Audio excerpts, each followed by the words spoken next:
Bonjour à tous et bienvenue dans ce nouvel épisode de Ma vie de yogi, le podcast qui explore les aspects fascinants du yoga. Je suis Oran, votre hôte, et aujourd'hui, nous plongeons dans l'histoire du yoga en Occident.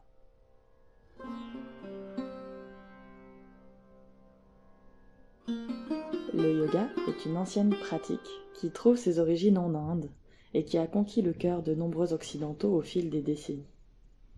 Mais comment le yoga, autrefois considéré comme une discipline spirituelle holistique, est-il devenu la pratique posturale que nous connaissons aujourd'hui ?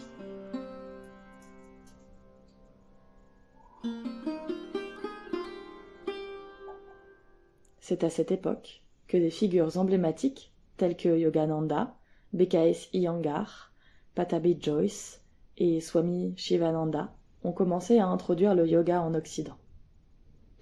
Leurs enseignements étaient complets et globaux, englobant non seulement les postures physiques, mais aussi la méditation, la respiration, pranayama, et les mantras. Ces premiers enseignants ont apporté une compréhension profonde de la philosophie du yoga, de sa spiritualité et de son impact sur la vie quotidienne. Cependant, au fil des décennies, le yoga a connu un changement significatif en Occident. Au XXIe siècle, la pratique posturale du yoga a pris le dessus.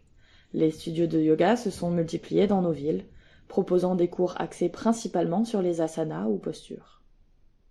Le yoga s'est morcelé en plusieurs branches. D'un côté, les cours de yoga postural en présentiel et de l'autre, la méditation, le pranayama et les mantras. La philosophie, quant à elle, est souvent étudiée dans le cadre académique des universités.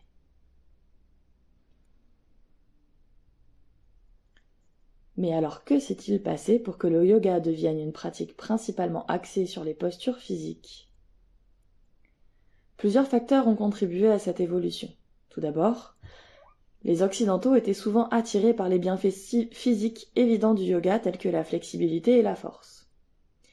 De plus, la vie moderne et trépidante a amené de nombreuses personnes à chercher des moyens de réduire le stress, ce qui a rendu la méditation et le pranayama plus populaires. Ces aspects du yoga sont devenus des outils précieux pour gérer notre vie quotidienne trépidante. Et bien sûr, il ne faut pas sous-estimer l'impact de la culture de la performance et de l'apparence physique. Les postures spectaculaires et les défis corporels ont souvent pris le devant de la scène, éclipsant parfois les aspects plus subtils du yoga. Cependant, il y a un regain d'intérêt pour le yoga dans son ensemble, avec de plus en plus de personnes qui découvrent les bénéfices de la méditation, du pranayama et de l'étude de la philosophie yogique. Aujourd'hui, le yoga est en plein essor. Il est enseigné dans les écoles, les entreprises et même les hôpitaux en tant qu'outil puissant pour améliorer la santé physique et mentale. Les Occidentaux adoptent de plus en plus le yoga comme un mode de vie holistique, cherchant l'équilibre entre le corps, l'esprit et l'âme. Alors que vous pratiquiez le yoga pour ses bienfaits physiques, sa méditation apaisante ou sa philosophie profonde, rappelez-vous que le yoga est une pratique riche et diversifiée qui a beaucoup à offrir.